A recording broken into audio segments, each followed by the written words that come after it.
तो मैं पहला सवाल आपसे चाहूंगी सर, सड़क सुरक्षा को आप कितना गंभीर विषय देख रहे हैं? क्योंकि जो आंकड़ा आया है 2022 का, हम दिखा भी रहे हैं अपनी ईवी फिल्म में, वो चौंकाने वाला है। 2 लाख से ज्यादा लोगों की मौत हो गई है सड़क दुर्घटनाओं में, और ज्यादातर जो लोग थे वो युवा थे।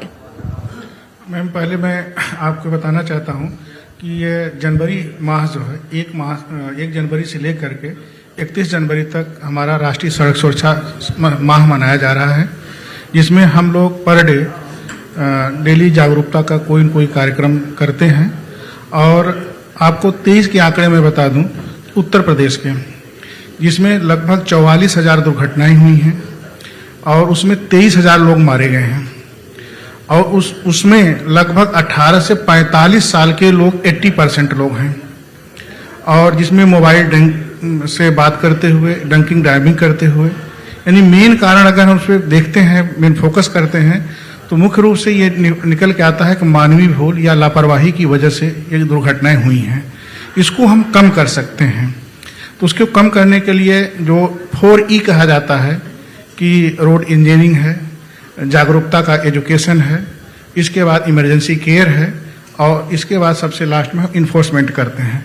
तो इन चारों के माध्यम से हमने मतलब जिलाधिकारी महोदय की अध्यक्षता में हर माह एक सड़क सुरक्षा समिति की बैठक होती है। उसमें स्टेक होल्डर्स डिपार्टमेंट भी हैं, PWD है, शिक्षा विभाग है, स्वास्थ्य विभाग है, सारे लोग जुड़ करके सारी योजनाएं हम लोग बनाते हैं। जैसे ब्लैक स्पॉट्स के, हमारे जनपद में करंट में 7 ब्लैक स्पॉट्स हैं। आपको मैं ये बताऊं कि हमारे यहाँ जो आंकड़े हैं,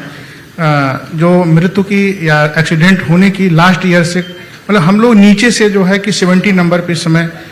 पिछले माह तक आ गए हैं। यानी कि पहले से काफी हद तक सुधार हुआ है, लेकिन प्रयास जारी है आगे भी। बिल्कुल। अगला सवाल घनश्याम जी मेरा आपसे है, आप इस पर अपने क्या विचार रखते हैं सड़क सुरक्षा को लेकर, और क्या लगता है आपको जो अभियान चलाए जा रहे हैं, योजनाएं चलाई जा रही हैं, लोगों को जागरूक किया जा रहा है, इतना काफी है या फिर और प्रयास होने चाहिए? प्रयास जैसे कि चौराहे हैं, अभी वो ट्रैफिक पुलिस उतनी की व्यवस्था नहीं है। यहाँ सिग्नल की जैसे कहीं गोविंद चौराहा है,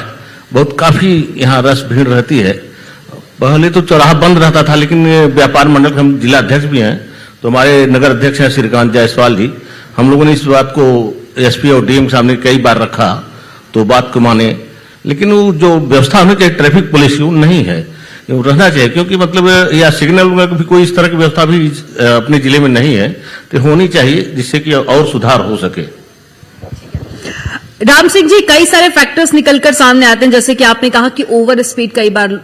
करते हैं लोग, उसकी वजह से एक्सीडेंट होते हैं। इसके अलावा ड्रिंक एंड ड्राइव, ये बहुत बड़ा मुद्दा, हालांकि बहुत वक्त से हम देख रहे हैं कि सरकार इसको लेकर जागरूक कर रही है, लोग अवेयर भी हैं, लेकिन उसके बावजूद भी कहीं ना कहीं वो लापरवाही जरूर देखने को मिल रही है। आगे किस तरह के और प्रयास किए जा रहे हैं? और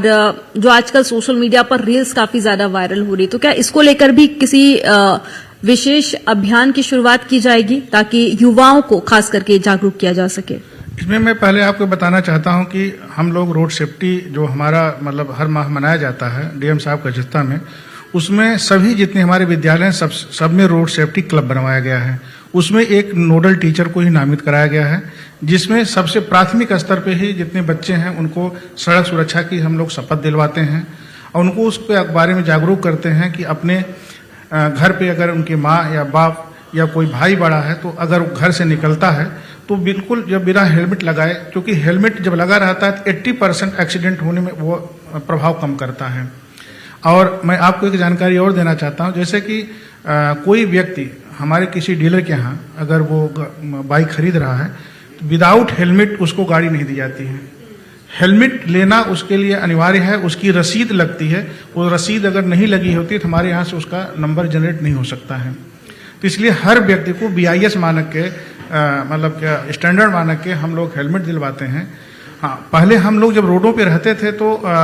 जैसे 1 घंटे में जो है कि 25-30 चालान तो हम लोग यूं ही कर लेते थे, लेकिन आज की स्थिति में ये है कि अगर हम 1 घंटे खड़े हैं रोड पे तो शायद जो है कि 10-12 मतलब बड़ी संख्या में लोग लगा रहे हैं, जागरूक हो रहे हैं, और लोगों के ऊपर प्रभाव बहुत जबरदस्त पड़ रहा है। क्योंकि अभी हम लोगों ने हमारे ट्रांसपोर्ट कमिश्नर महोदय के द्वारा जो है कि लगातार जो कार्यक्रम इस पे अवेयरनेस के चलाए जा रहे हैं, पूरे मंथ चल रहे हैं और सभी यातायात माह भी नवंबर माह में मनाया गया है। तो हम लोग पब्लिक के बीच जा करके स्कूलों के मेन रूप से स्कूल पे हम लोग फोकस करते हैं, उनके ड्राइवर्स को, जो बच्चे हैं, देश के भविष्य हैं, उनकी जितनी गाड़ियां हैं, उन गाड़ियों के जितने ड्राइवर्स हैं, उनके चरित्र का सत्यापन भी कराते हैं और उनकी ड्राइवर स्किल को जब तक हैवी मोटर ट्रेनिंग स्कूल से जो है हमारे यहाँ, मतलब आपको ये बताएं कि भाई जैसे कि अभी डीएम साहब बैठे थे, बता रहे थे ड्राइविंग ट्रेनिंग को लेकर के, सेंटर को लेकर के हमारे यहाँ भी 1 साल के अंदर वह ड्राइविंग ट्रेनिंग सेंटर बन जाना है। अब जो भी ड्राइवर आगे, जैसे आप उधर रायबरेली जाते होंगे कि DTI देखे होंगे, रोड के किनारे बन गया है, तो वहाँ पे पूरी मतलब सब कंप्यूटराइज, जैसा कि आप अपने देखा आपके पिक्चर में भी, तो उसमें इसी तरीके से हर जिले में बन रहे हैं।